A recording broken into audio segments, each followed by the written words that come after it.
Okay, so I am reading Trnt LeBlanc by Jonat Morel, and yes, this tale of chivalry with Trnt LeBlanc being the hero, and they've been washed up on the Barbary coast, where Trnt has quickly risen as a commander, has converted a king.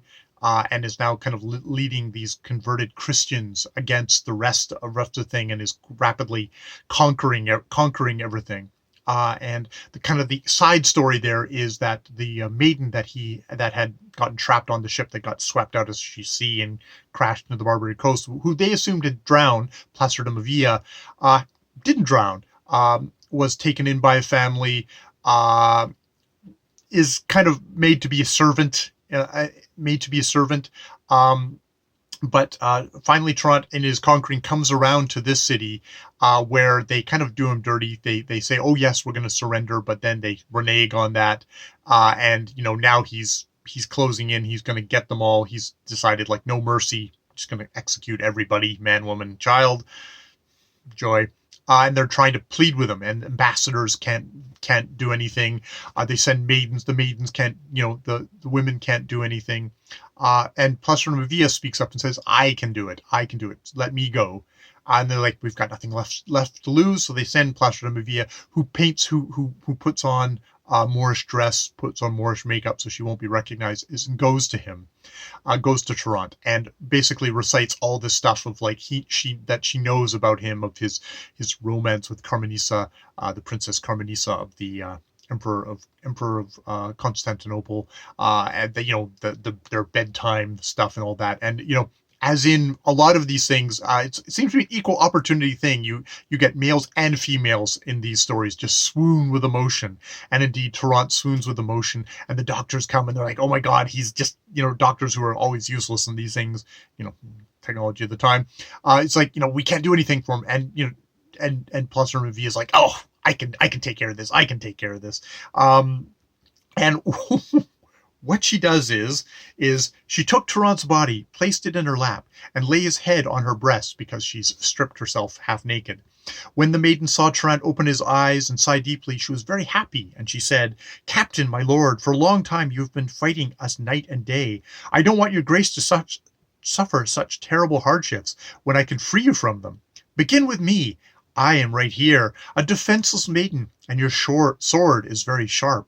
Now you can use your strong hands and bathe your sword with the blood of someone who, after God, wants to serve only you. It's this kind of, like, weird, the eroticism in this scene, just like, it was just like, oh, he swooned and he needs medical attention, so I'm going to strip myself naked and lay him on my naked breasts, and have this kind of, obviously, pre-Freudian, very pre-Freudian. This is like the 1400s, talking about your sword is very sharp. It's like all the sexual innuendo. It's like, it's not where Freud gets, is basically one big dirty joke. Freud gets a lot of his phallic stuff from, because, they were making dick jokes long in the past. Shakespeare and Morel here.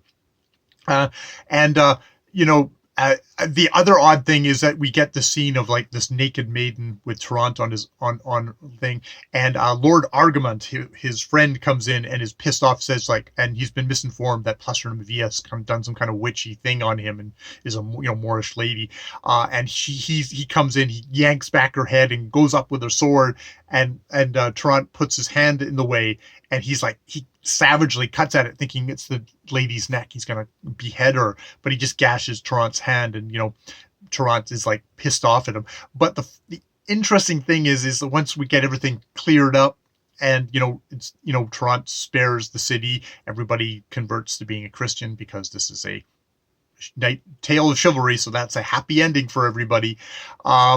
He decides that Plcrdmvd, he wants to give Plcrdmvd to great nobility, to elevate her to the status of a queen.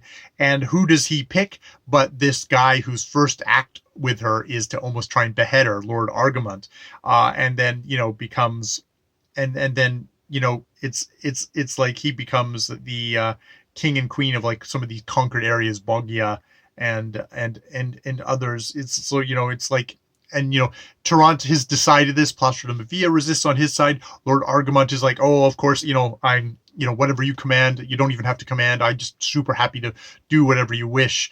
So that's that, that's like people don't quite have their, they don't get their things. I mean, I think Trnt says to her that, that there was a long argument between Trnt and this maiden about the marriage he had decided upon, which was between her and Lord Argamont. He gave her many different reasons, citing very holy authorities, so that Plcrdmvd finally submitted to Trnt's will and replied in a few words. There's also an implication here of like when he asks her about Plcrdmvd about like, what's happened to you, she's like, I'd rather die 100 deaths than,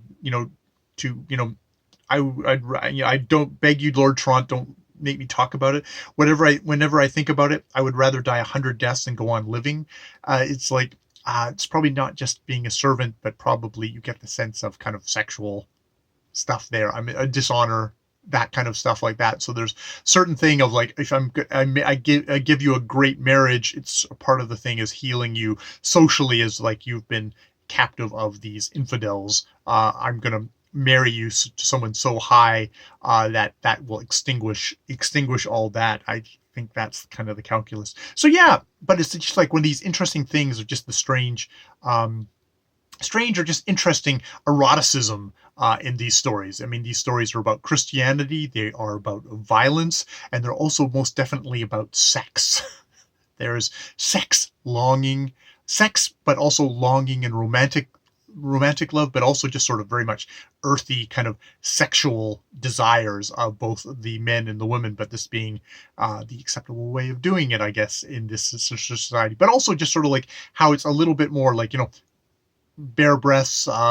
There's it's the stuff you wouldn't expect about exactly. It's not the more puritanical as we go along in histories in Europe of like, we get that ebb and flow all the time. You just because it's back in the past doesn't mean it's going to be puritanical. I mean, I'm sure if this was produced today, they're like, oh, we want to give it a PG-13 rating, so we're not actually going to show boobs or anything, or we're going to shy away from some of this, or maybe we won't have as much of the sexual innuendo because that's going to clash with all our violence, which especially in North America, it's much more comfortable with the violence than we are with sex, which is, our bizarre culture versus the bizarre culture of, Spanish Spain at the time, Catalan at the time. All right, I will leave it there. Just my little 2 cents for that part. This is in chapter 11, by the way, if future self wants to figure out where it is.